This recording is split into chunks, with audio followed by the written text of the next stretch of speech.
مساء الخير، ازيك؟ مين ده؟ معرفوش. ما انت ما تعرفوش سايبه يبص لي.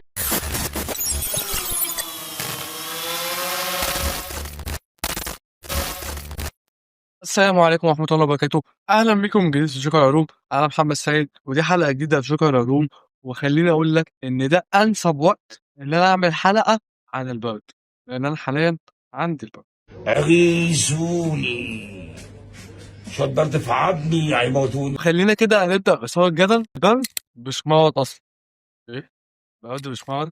أيوه زي ما سمعت، البرد ذات نفسه مش مرض، ولكن اللي بيسبب كل ده عبارة عن فيروس. فتعالى بقى نعرف القصة إيه. وعلى البداية نقول البرد مرضي بيخش جسمك يتقاصر، هو المرض اللي بيعديك؟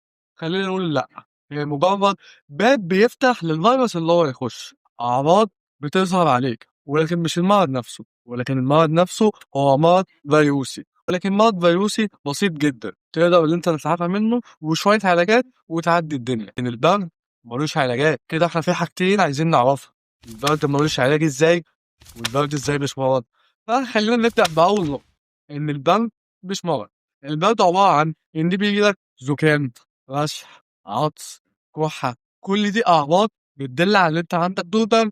وتقريبا كده حوالي ال10 اللي بيتفرجوا عليا حاليا مثلا في منهم 4 على الأقل عندهم برد، ومليارات البني آدمين سنويا بيجيلهم برد. زي ما قلت لك كده في البداية إن البرد هي الأعراض اللي بتظهر عليك، ولكن الفيروس ازاي بيخش جسمك مع السقعة بالذات، لأن احنا في الشتاء دايما بيجي لنا نزلات البرد دي بصورة عالية جدا. لما الجو بيبقى ساقعة وبارد، الأنف ذات نفسها الأوعية بتاعتها بتضيق والمناعة بتاعتها بتقل، وده جو مناسب جدا للفيروس. اقول لك سلام عليكم، ده الجو المناسب ليا انا اخش بقى وابطأ. ما كده الاعراض بتاعتك والمناعه بتاعتك في الشتاء بتضعف، فعشان كده انت معرض ان يجيلك برد في الشتاء اكتر بكتير من الصيف، خصوصا كمان ان الفيروس بتاعه بينمو ويتقاصر ويرعرع كده ويحب الجو البارد والسقعه ده. وهنا بقى نيجي لسبب العدوى. سبب العدوى مش انك لبست خفيف ونزلت، او كنت مستحمي بميه ساقعه ولا سخنه وطلعت في جو ساقع والكلام ده.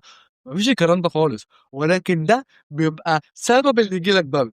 ليه؟ لأن ده بيضعف مناعتك. لما تلبس هدوم خفيفة والجو بره يبقى ساقعة، فأنت كده بتضعف مناعتك ويبقى معرض إن أنت تلقط الفيروس من أي جو. أي جو؟ أيوه، أنت ممكن تلقط الفيروس حتى لو حد عطس جنبك على بعد حاجة قريبة. ممكن عن طريق الجو الفيروس يجيلك. فالعدوى بتحصل عن طريق إيه؟ عن طريق بقى الكحة والزكام والحاجات دي، إنك تلبس إيد حد عنده برد فأنت قالك البرد، إنك تكون قاعد جنب شخص عنده برد فأنت قالك البرد، إنك تكون في مكان حد كان موجود أو حاجة يستخدمها، تليفون، باب، أي حاجة لمسها حد عنده برد وأنت لمستها ومناعتك كانت ضعيفة عشان لابس خفيف أو أي حاجة من اللي هم بيقول لك عليها ده، فأنت معرض بنسبة كبيرة جدا إن يجيلك الفيروس ده. حلو. البرد وعرفناه وعرفنا اللي هي أعراض وإن سبب البرد ده فيروسي. لحد دلوقتي ملوش علاج.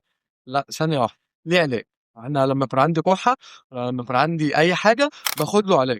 أيوه، أنت بتاخد علاج يقلل لك الاعراض بتاعته، ولكن مش بتاخد علاج يقلل لك البرد نفسه. يعني ايه؟ يعني لما يكون عندك كحه، زكام، عطس، رشح، اي حاجه من الاعراض دي، سخونيه، اي حاجه من الاعراض اللي بقول لك عليها دي، انت بتاخد علاج عشان يقلل الاعراض دي، ولكن مش بتاخد علاج يهاجم الفيروس بتاع البرد. وبالمناسبه المضاد الحيوي اللي انت بتاخده ده اصلا بيهاجم او بيعالج عدوى بكتيريه، مش الفيروسيه خالص. اللي انت بتاخده ده مضاد حيوي مش بينفعك باي حاجه لما يكون عندك برد، بالعكس ممكن كمان يضرك، لان انت جواك بكتيريا عايشه جواك بتساعدك ان انت تتعافى من امراض ممكن يقللها ويضعفها كمان. فخلينا متفقين ان البرد ذات نفسه ملوش علاج، انت بتاخد حاجات تقلل الاعراض، ومضاد حيوي ده ملناش دعوه بيه خالص. اما بقى عن سؤال ليه البرد ملوش علاج، فخليني اقول لك ان البرد مش عباره عن فيروس واحد. البرد عباره عن اكتر من 200 فيروس ممكن يسيبوك يجيبوا لك البرد.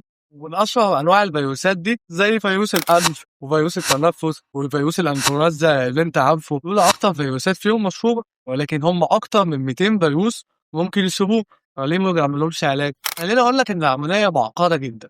إن شركة أدوية أو أي حد يخترع بصل أو لقاح إنه يعالجك من البرد نهائي أو ما يجيلكش تاني برد، فده مستحيل. بتتكلم على 200 فيروس بيخش جسمك، وكمان في فيروسات منهم بتتحور. إذا البرد ملوش علاج. وخلينا كده في آخر الحلقة نطرح سؤال مهم جدا: طالما احنا لما بيجيلنا مرض بناخد عنه مناعة ومبيجيلناش تاني، اشمعنى البرد دايما بيجيلنا؟ زي كده الصفوة لما بتجيلنا مرة ما بتجيلناش تاني، لأن احنا من رحمة ربنا عندنا في المناعة بتاعتنا بناخد فكرة عن المرض أو الحاجة اللي دخلت جسمنا دي، وبنقدر إن احنا بنتعامل معاها زي ما دخلت قبل كده. فأنت ممكن تاخد مناعة من مرض معين وما جالكش تاني.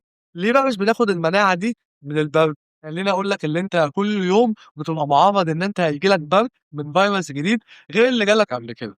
وبدليل إن ممكن يجيلك برد يقعد معاك يوم من غير علاج يعدي كده ولا كأنك عندك حاجة، وممكن في مرة تانية يجيلك برد يقعد معاك 10 أيام مش قادر تقوم من على السرير ومش قادر تتحرك.